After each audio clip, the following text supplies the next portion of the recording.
प्यारे बच्चों, सुप्रभात।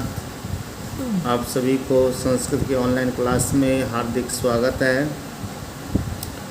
बेटा, कल हमने आपको व्याकरण भाग ही कराया था पत्राणि, और आज मैं आपको अपठित गद्यांश अनसीन पैसेज जो आपके पेपर में आते हैं 5 नंबर में या 10 नंबर में आता है, इसको देखो ध्यान से। सबसे पहले अपठित गद्यांश जो भी आएगा उसको बड़े ध्यान से इसको पढ़ना है। जैसे एका कर्तव्यपरायण नगरक्षक आसीत् यदा स इतस्तः अभ्रमत् तदा एकं वृद्धं महापुरुषम् अपश्यत्। स वृद्धः अम्बृक्षस्य आरोपणे संलग्न आसीत्। इदं दृष्ट्वा स नगरक्षकः तं वृद्धम् अकथयत्, भवान् किमर्थं वृथा परिश्रमं करोति? यदा एषा वृक्षा फलिष्यति तदा भवान् जीवितः न भविष्यति। वृद्धः अवदत्, भवान् पश्यतु एतान् वृक्षान्, एतेषाम् आरोपणं मया न कृतं, परम् अहम् अधुना खादामि। एवमेव मम आरोपितस्य वृक्षस्य फलानि अन्ये खादिष्यन्ति। तदा रक्षकः अचिन्त्यत्, अहम् अपि वृक्षान् आरोपयिष्यामि। बेटे, इसको बड़े ध्यान से पढ़ना है और इसके भाव को समझना है। इसके बाद एक पद उत्तरत एक शब्द में उत्तर देना है। कह अचिन्त्यत यत् स अपि वृक्षान् आरोपयिष्यति।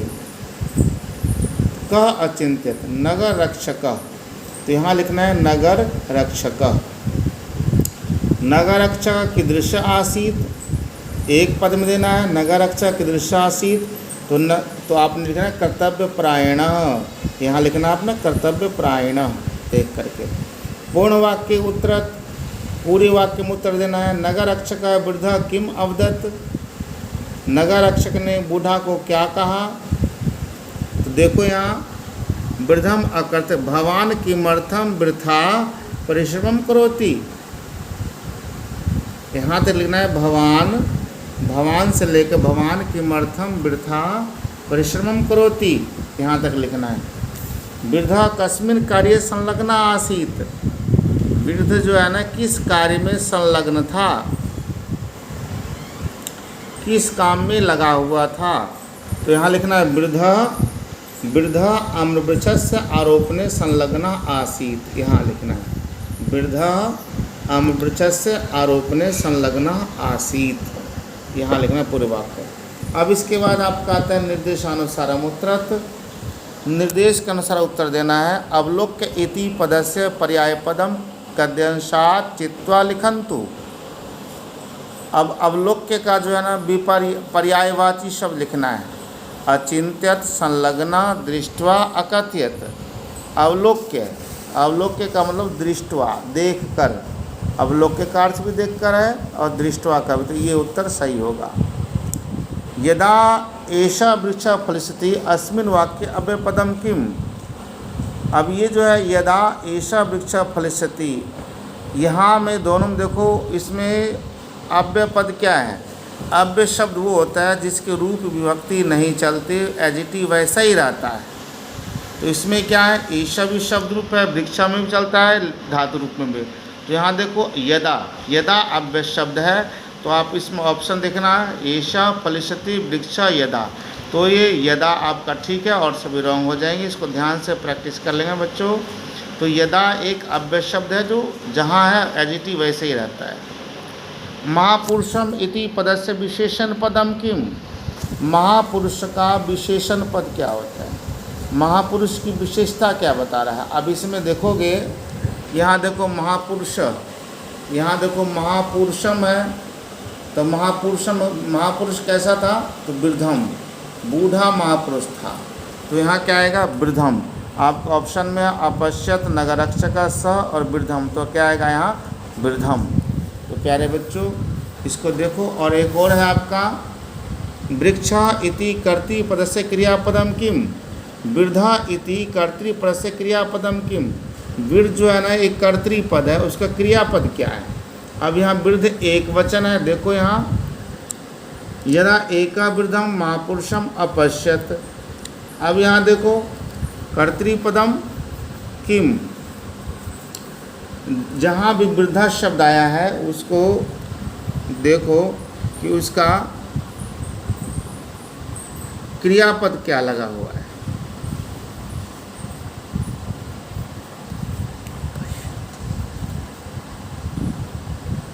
इसमें वृद्धा अवदत् भविष्यति, यदा स वृक्षपति तथा भविष्यति, इसमें आपके अवदत् है, भविष्यति है, अपश्यत है, फलिष्यति है। तो अब इसको बड़े ध्यान से देखना है कि वृद्धा शब्द का कर्तृपद क्रियापद पूछ रहा है इसमें, देखो ध्यान से।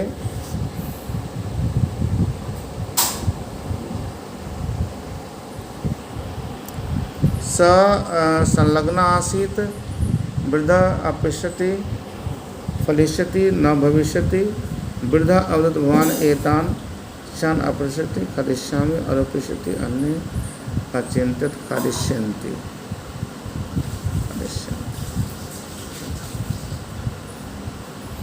तो यहाँ देखो वृद्धा अवदत्, वृद्धा कर्तृपद का क्रियापद अवदत्, यहाँ अवदत् आएगा, अवदत् लिख लेना क्योंकि अवदत् ही आएगा, एक वचन का है। इसमें देख लो अच्छी तरह से, और भी आ सकते हैं इसमें क्रियापद का। जो वृद्धा अगर एक वचन में है, अपश्यत भी हो सकता है, अपश्यत ऑप्शन में है तो ये अपश्यत भी, एक है वृद्धम अपश्यत, तो यहाँ अपश्यत ही कर लो, इसमें अपश्यत ही कर लो, अवदत् के बजाय अपश्यत कर लो क्योंकि यहाँ दिया हो वृद्धा महापुरुषम अपश्यत, तो वृद्धा के अनुसार ही अपश्यत लगा तो यहाँ अपश्यत कर दो। अस्य अनुच्छेदस्य कृते उचित शीर्षक लिखना है, इसके लिए जो आप एक शीर्षक लिखना है तो इसमें देखना शीर्षक क्या है, कर्तव्य प्रायणः, यहाँ लिख सकते हो एक शब्द में कर्तव्य प्रायणः, या दूसरा भी कोई अगर आता है तो उसमें देख लो, इसमें 2 या 3 शब्दों से या एक शब्दों से इसको शीर्षक लिखना है। तो यहाँ देखो आम्र कर्तव्य प्रायण भी आ सकता है, या इसके अंदर और भी आ सकता है जिसके बारे में कहा गया वृक्ष रोपने के बारे में, तो वृक्षस्य महत्वम भी आ सकता है, वृक्ष का महत्व है। तो आप इस तरह से कुछ भी आप लिख सकते हो, लेकिन यहाँ लिख लो कर्तव्य प्रायण नगरक्षक भी कर सकते हो, 2 शब्द में कर्तव्य प्रायण नगर, तो यहाँ कर्तव्य प्रायण नगरक्षक भी लिख लेना आप।